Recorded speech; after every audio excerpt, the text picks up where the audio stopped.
Hello mga bro, today we'll be adding a mod to our XR150 and that will be adding a skid plate.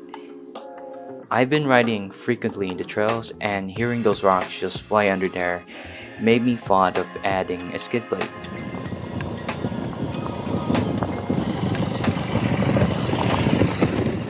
And I don't know if you can see this, but I do have a light scratch over there from not having a skid plate. I bought this skid plate online for about 1,100 pesos, and out of the box we get the skid plate itself and the bolts.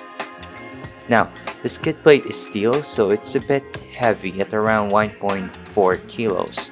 Acrylic paint, and I don't really know about welds, but it looks good in my eyes. Let's have it attached. Attaching the skid plate took me a while since I had to align the holes in the skid plate with the motorcycle.